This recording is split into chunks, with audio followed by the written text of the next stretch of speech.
You would love her. I'm going to meet your mom one of these days. I'll be a huge... Actually, my mom and I always spend Valentine's Day together. Okay. We have a really dumb tradition.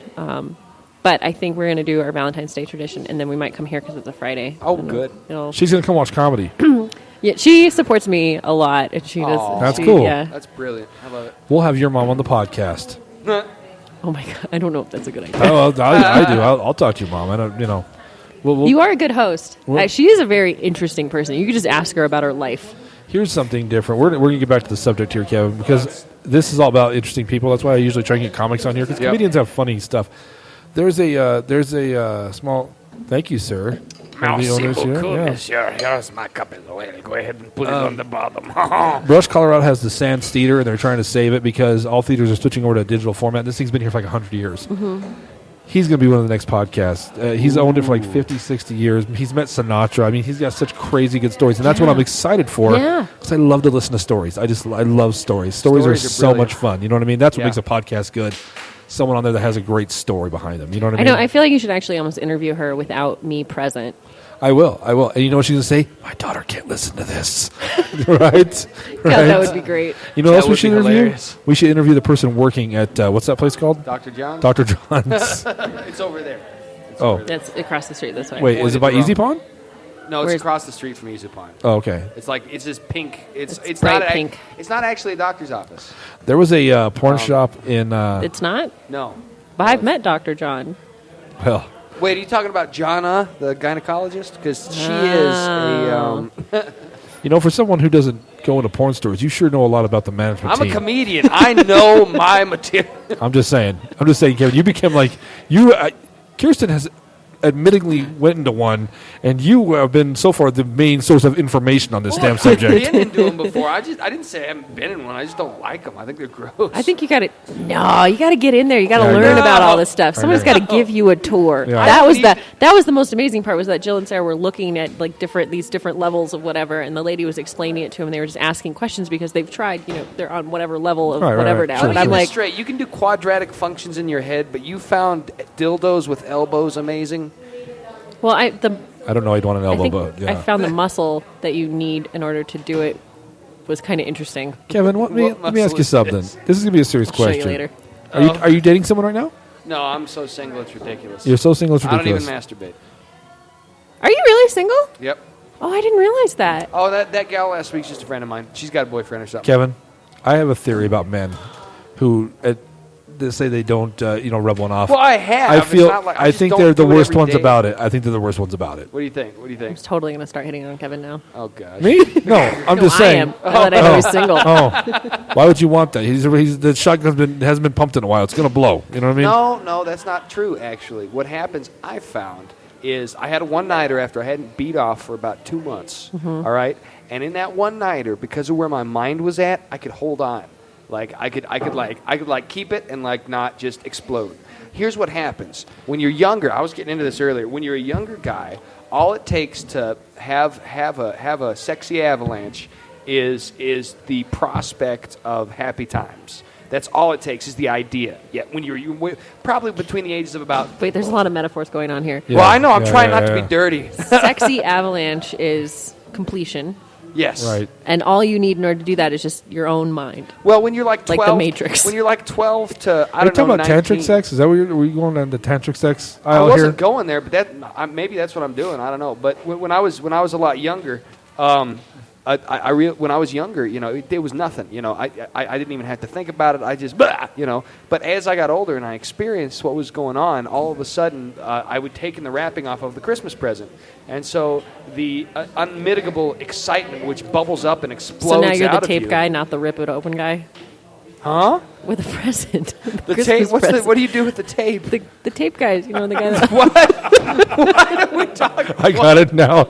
You're not the kid who tears apart. You open the present very gently, like how they wrapped it. You unwrap it just as gently. Well, no. Here's what happens. That's what happens if you have a lot of sex when you're younger, because you become inured to it. See, if you so hold you had off, too much sex when you were younger. You're bored by it now. You're more of a giver. It's like. Back to the present. I do get off more on when a gal gets off. I will be honest there. If she's enjoying it, it's better for me because then it's like, look what I'm doing. That's the truth of the matter. But okay, so you have these guys. They call them a one-pump chump, right? Mm-hmm. That's truly selfishness. It really is. I mean, there's guys. I can't. Yes, you can. Just quit thinking about how happy you are going to be to get off, and think about what it's going to take to get her off. So you're doing the. No. What are you thinking about? Baseball? Your mom? My mom? No, I used to. Now, I did used to think about, this is going to sound disgusting, but when I was so young, I didn't know how to not, control myself. I think about fat chicks. But I learned. Now he's got a fetish for him. It's weird. No, I don't. I learned that you don't need to do that. That's just, I was in my teens. I didn't know what the hell I was doing. But if you have a lot, what happens is it's like there's you can plot it on a bell curve. Okay. Mathematically, when it starts out, you're up here. As it goes down like this, and then it just keeps diminishing until you hit that line at infinity. You know what I mean? Right. Have I described that correctly, mathematically? I mean, that was a beautiful second half of a bell curve that you just did. Yeah. I don't understand how it applies to what you're saying. Well, my point is that when you start the sexual train, you begin on the downward side of that bell curve until you hit infinity. Here's the top of it, adolescence. Most people, by their mid-20s, get about here, and then it just goes down. And what's on the axes now? People can't see your finger, but we're on a podcast. Oh, yeah, you're right. Sorry. I'm just on it. Okay, so a bell curve is defined as a bell that curves. Great. Yeah, but what were you... Okay, so time obviously goes along the bottom of it. What are you measuring? Your enjoyment. Oh, so as you get older, you don't enjoy sex anymore? No, it takes more sexual activity to give you the same level of endorphin release mentally. So you've got to do crazier and crazier shit. Doug Stanhope does a bit about this, about how regular sex doesn't do anything for him. He's got to shove a banana up his ass or something. Otherwise, he can't get off because he's had so much sex with so many different women. Do they sell bananas at Dr. John's? They might. The plastic, yeah. All right. So my point being, if you indulge in that and continuously indulge in that, you increase your sexual tolerance. If you keep the peel on, it's safer. It gets harder to enjoy your orgasm. And I enjoy my orgasms. So I try not to overindulge such that when I have one, I can enjoy it better. And that makes for good podcasting material. I don't agree with half of what you just said, bro. Sex Today here with Kevin Bennett. So I'm just saying, when a girl comes up to you and she wants to get down, do you tell her, not till next month, honey? I just had one 3 months ago. You're not taking I'm actually worse than that. That's fine. That's fine. Than that. That's okay. That's all right. I'm not a virgin by any means, as you've heard. That's okay. But I've been trying not to have sex again unless I'm married to the chick, and it's fucking difficult. It's difficult. Wow, really? For real. Good for him. Real. That's one of the reasons I'm single right now. I'm not. The thing is.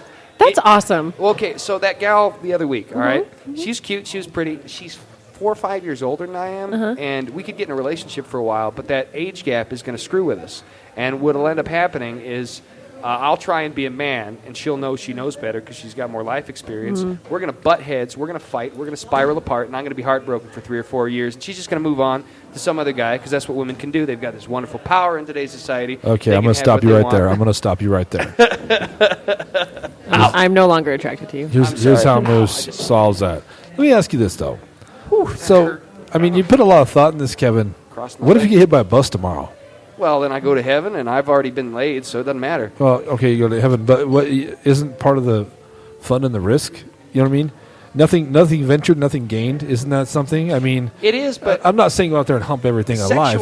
But I'm just saying you've got this thing in your head. Like the minute you met her and the minute you knew she was older than you, you automatically stereotyped that woman. No. Yes, you did. Yes, you did. I didn't. Yes, you did. I actually kind of agree with Moose. No, you didn't hear the whole story. I was summarizing for time because we're on a podcast. You went on this thing like you're 3 years older than me. You've had this. You're going to get older than me, and you're going to go on. You don't know. You don't know. I do the same thing. She's also got different moral and philosophical principles, and she's got a lot. It's easier to take a girl out, get her a few drinks, and get laid than it is to take a girl out on a date. What are you talking about, man? No one has sex with me sober or for free. I hear you, okay? I hear you. Look at this, okay? There's something I got to do, okay? Let me tell you this, though. Let me just tell you this. There's no such thing as casual sex. That's the point I'm making. The point I'm making is you're looking for your identical person in a woman. The only person like you that you're going to fuck is yourself, and you really told us you don't do that. I would not want an identical person. That'd be weird. You do want an identical person. I don't. What I want is a person who I'm going to stay with for the rest of my life. That's fine. That's fine. Not identical. That's fine. But you just told me that no matter who you meet, is this uncomfortable for you? We don't. No, it's not. No, not a bit. So you just told me whoever you meet, you stereotype them. You put them in a stereotype. This is really interesting because I have just made a big switch in my life right now because I am also like I'm looking for the guy. Like I want to find the guy, but I think the way that I'm going to go about it is I don't want to go sleep with a bunch of people, but I do want to go on a lot of dates. That's a good idea. idea. Every single guy that I've gone on a date with, I don't know what's wrong with the men in this town, but I'll be like, just so you know, I want to date a lot of people, and they'll be like, well, if you're going to date anyone else, I can't date you because I'd be too jealous. Well, and what's goofy about that is that they want to bang you, right? Well, like, sure. Yeah, they do. They do. So they want to do that right off the bat, and I doubt 9 out of 10 of those guys are actually thinking about marriage. I'll bet you they're not. When you tap on the table, it reverbs, Matt. So Sorry. I'm just telling you. Sorry. But I mean, okay, define that then, Kirsten. I mean, like when you say date, I mean, how many dates in do you want to be in before you commit to something? Oh, I don't know, because I think I used to jump into it way too quickly, and now I'm at the point where I really don't want to do it for like 2 or 3 months. Fair enough, but being a guy, I would also be uncomfortable with that. If we've been dating, say, for 2 months, we've went on a million dates, and then you're still going off of the people, you know what I mean? It's like... I got to agree with Moose on that one. Yeah, that's going to come to my head like, well, she's just going to... I don't want to say a dirty word here, but I mean, it does appear that you would be She's playing not the faithful. field. Yeah, you know what I'm saying? Right. Like, no one's going to jump on that. If you're going to do the date, it has to be a date. It can't be a date in the sheets. Right. That's the key. Hey, Pastor Bennett, can we slow down for a second? Okay, all right. I'm rooting for Kirsten to hit it. Okay, I hope you do. I don't. That's fine. I don't. You know, if you're married or you're. I always end up in a relationship with someone, and then it lasts a really long time, and then it fails. And I knew it wasn't really the right person to begin with anyway. And so I need to go on a few dates with somebody before I decide. Well, how many times have you dated some of these people that you've automatically jumped in with a relationship? Usually like 1 or 2 dates, and then it's done. Then I can't go date anybody else, and then I feel trapped, and then I break up with them. Because of you, or because of them, you can't date. I don't know. I'm just trying to be more honest now about like what I want. Oh, that's fair. That's fair. No, I like that. But I'm saying that if you're going to play that, I mean, a lot of guys are going to, you know what I mean? Mm-hmm. A lot of people out there don't want to waste time. Right. I don't either. And so they're not going to be so like, you know, I don't know why you're taking my advice. You know well, how long would you guys date someone before you would want her to be committed to you? It would depend on the girl. Here's the thing. I don't think you can possibly know somebody as well as you need to for a lengthy relationship in less than a year. I just don't think there's a way. I think it depends on the person. I don't know, because, you see, I know people who've been married for 10 years, and they say, man, I find out stuff about that guy that I had no idea about. And, they've been married 10 years. I think I don't think that matters, though, in a long-term relationship.